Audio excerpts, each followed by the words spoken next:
सामान्यतः भारतीय पंचांग पद्धति की समस्त तिथियां चंद्रमा की गति के आधार पर निर्धारित की जाती हैं, किंतु मकर संक्रांति को सूर्य के अयन परिवर्तन और गति से निर्धारित किया जाता है। संक्रांति का अर्थ है सूर्य का एक राशि से दूसरी राशि में प्रवेश करना, और अयन का अर्थ है मार्ग। सूर्य दक्षिणायन से उत्तरायण होता है और उत्तरायण को देवताओं का दिन अर्थात सकारात्मकता का प्रतीक माना गया है। ऐसी मान्यता है कि इस दिन सूर्य अपने पुत्र शनि से मिलने स्वयं जाते हैं। चूंकि शनि मकर राशि के स्वामी हैं, इसलिए इस दिन को मकर संक्रांति के नाम से जाना जाता है। रवेः संक्रमणं राशौ संक्रांतिरिति कथ्यते, स्नान दान तपः श्राद्ध होमादिषु महाफला।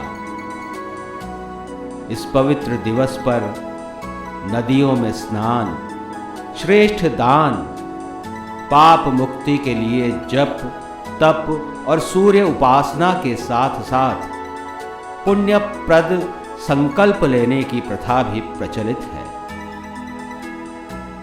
मोक्ष प्रदान करने वाली इस संक्रांति के दिन का ही भीष्म पितामह ने अपनी देह त्यागने के लिए चयन किया था।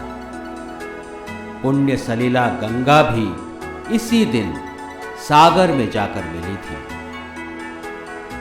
इस पर्व का संबंध प्रकृति, ऋतु परिवर्तन, कृषि और सामुदायिक आनंद से है। ये चारों ही जीवन का आधार हैं।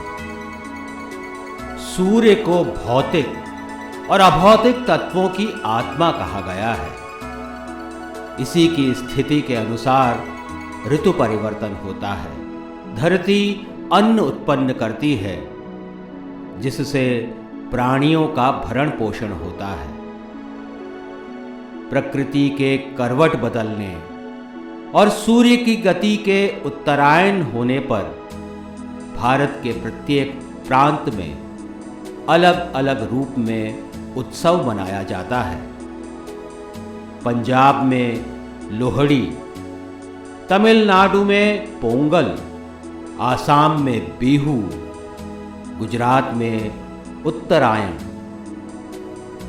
राजस्थान में पतंग उड़ाकर और महाराष्ट्र में तिल गुड़ घ्या आणी गोड़ गोड़ बोला की भावना से इस दिवस को विशेष बनाने की परंपरा रही है। संक्रांति का धार्मिक पक्ष जितना कल्याणकारी है, उतना ही सामाजिक पक्ष सेहत और आनंद प्रदान करने वाला है। दोनों ही रूपों में ये तन मन को उल्लास से भर देता है। सूर्य की राशि में हुए परिवर्तन को अंधकार से प्रकाश की ओर अग्रसर होना माना जाता है। इसीलिए सूर्य की उपासना, आराधना और पूजन करके उसके प्रति कृतज्ञता प्रकट की जाती है, क्योंकि उत्तरायण देवताओं का अयन है, पुण्य पर्व है और शुभ कार्यों के प्रारंभ का दिन है।